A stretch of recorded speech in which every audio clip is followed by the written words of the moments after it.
The game in Dublin against the Pittsburgh Steelers ended 24-21, and what was seen on the field was a clear picture. Minnesota's offensive line was under maximum pressure. The final score reflects a close matchup, but anyone who followed play-by-play knows that the real story was written in the missed blocks, broken protections, and the struggle to keep Carson Wentz upright. Today, we will break down exactly how the offensive line failed, where these failures repeated, and why they were decisive for the loss. The Vikings took the field already patched up. Without left guard Donovan Jackson, with Brian O'Neill leaving in the first quarter and Ryan Kelly exiting the game due to a concussion, Kevin O'Connell had to improvise.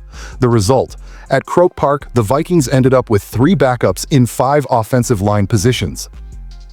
Against a defense that was already one of the most aggressive in the NFL, led by TJ Watt, this was the perfect recipe for constant pressure. And that pressure did not take long to show up. Right in the first quarter, Wentz was sacked on 3rd down by Patrick Queen. It was just the beginning. Throughout the afternoon, the Steelers accumulated 6 sacks, 2 forced fumbles, and 2 deflected passes that ended in interceptions. Each play of this kind slowed the offensive rhythm, forced Minnesota to deviate from the game script, and further exposed the fragility of the offensive line.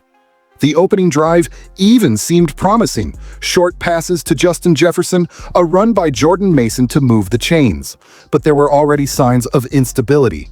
The runs were often limited to 1 or 2 yards, reflecting the difficulty in creating space against Pittsburgh's front 7. Without the initial push, the Vikings faced long 3rd downs, and it was in this scenario that the first hit arrived. On the 3rd drive, the pocket collapsed again. O'Connell had designed quick calls, trying to neutralize Watt and Herbig, but the offensive line allowed immediate penetration, forcing Wentz to throw under pressure. The result? A short pass to Mason that ended up losing yards. This pattern would repeat. Plays designed for rhythm, but undone because the line could not hold the initial impact. When Jordan Mason fumbled still in the first quarter, the damage was not just in ball possession. The Steelers' defense was already testing the offensive line to the limit, and now they played freely, knowing the protection did not inspire confidence. That's when Minnesota entered what we call the pressure cycle. Each snap became a race against the clock to avoid the sack. Stay calm, because soon the video will show how this sequence of pressures was not by chance. There is a specific failure pattern the Steelers exploited, and it appears repeatedly throughout the drives. The second quarter was perhaps the clearest in showing how the offensive line disrupted the game plan. First, a false start pushed the team back. Then, on a long 3rd down, Nick Herbig crashed through the interior line and sacked Wentz for a 9-yard loss. These plays are not just statistics. Each sack on these downs eliminated the chance for a field goal or killed drives that had started well. The worst came with the interceptions, both on deflected balls, and this is no coincidence. Coach Kevin O'Connell made it clear in the press conference it was necessary to understand if the pass was going to the right target, but also to question why defenders were reaching so many balls.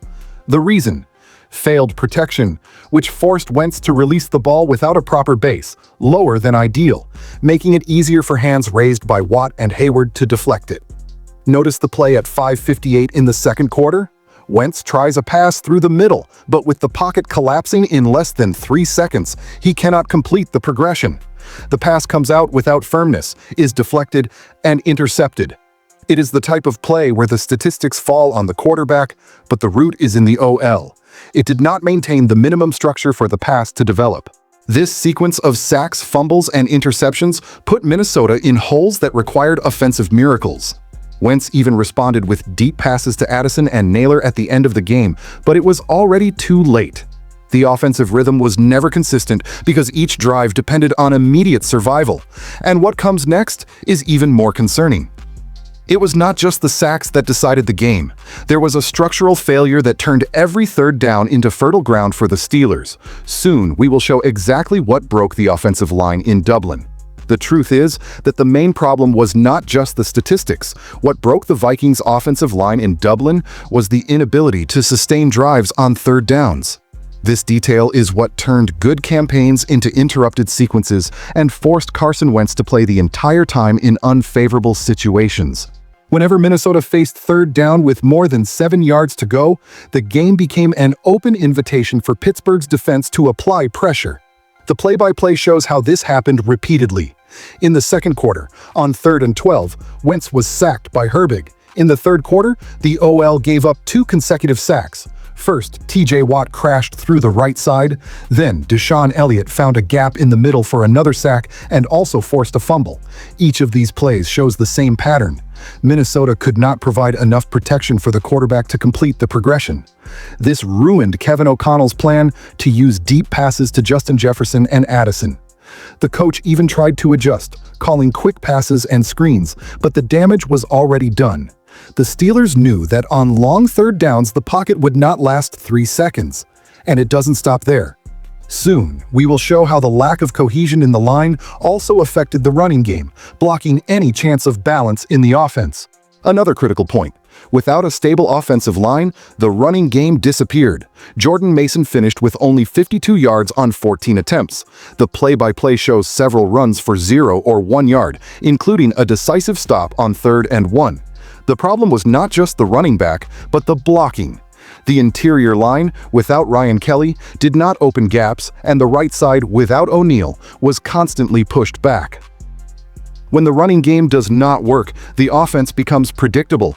This gave Pittsburgh total freedom to alternate blitzes and disguises, exploiting the line's vulnerability. The result was what we saw: long but ineffective drives, ending in punts or mistakes in the offensive field. And soon the video will show the final drive, the one where Minnesota still had a chance to tie, but ended exactly like the entire afternoon for the OL, in collapse. The clearest example came on the final drive, with less than 2 minutes on the clock. Minnesota had a chance to tie with a field goal, but the OL once again gave in. First, Carson Wentz had to retreat under pressure and was penalized for grounding. Then, in full urgency, the Vikings suffered a delay of game penalty, a direct result of a line that required extra protection adjustments, consuming precious seconds. Finally, on 4th down, the incomplete pass ended the game. This drive is emblematic. Even with Addison open on previous routes, there was never enough time to exploit the matchups. The OL failed at the most important moment, and the game ended without even giving Reichard a chance to attempt the tying kick. But pay attention, because soon the video will reveal a technical reason that explains why the line always seemed a step behind, even when adjustments worked. The big issue was the unit's timing. O'Connell mentioned after the game, when you lose the center and the tackle, the plan becomes complicated because every protection adjustment requires communication. And that communication failed on the field. The Steelers showed patience. They alternated between 4 men in the pass rush and delayed blitzes. When Minnesota adjusted for Watt, pressure came through the interior. When they doubled the interior, Watt appeared free on the edge. The lack of cohesion among the backups was crucial. There were plays where 2 players covered the same defender, leaving another free to advance without a block. To the fan, this appears as immediate sacks, but in practice it reflects broken communication. And to close the analysis, we will also show that this was not an isolated failure in Ireland.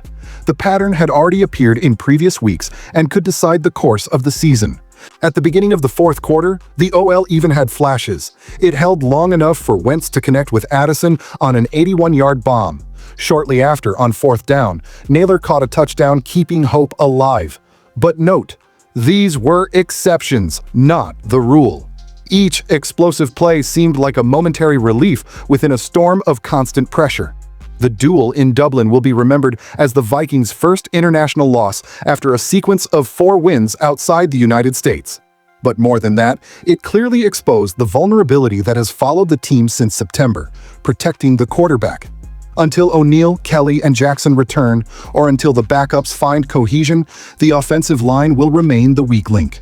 The season is not lost, but each week without answers in protection adds more pressure on O'Connell and his staff. The game in London against the Browns will be another test, and what we saw in Dublin is the ultimate warning. In Dublin, it became clear. The Vikings' offensive line was the weak link that decided the loss to the Steelers. Between injuries, lack of cohesion, and relentless pressure, the offense never found consistency. There is still talent on the roster and time for adjustments, but the protection needs to improve quickly if Minnesota wants to keep the season alive. It is worth remembering that the atmosphere at Croke Park was historic. The first official NFL game in Dublin, a full stadium, and a cheering crowd. But the noise, combined with the unexpected issue of the play clock being off in one of the end zones, further complicated the OL's communication. Situations like this require perfect timing between the center and quarterback, something Minnesota could not reproduce with backups on the field. Another often overlooked detail was the impact of penalties.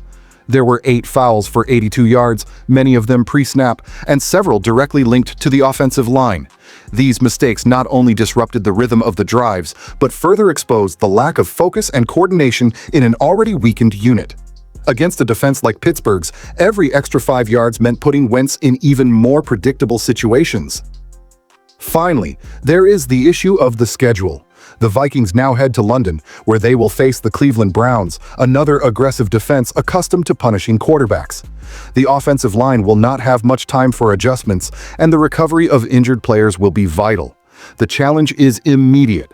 If there is no improvement by the following week, the risk is that this pattern seen against the Steelers will repeat and compromise the offensive rhythm of the season. Thank you for watching, and see you soon.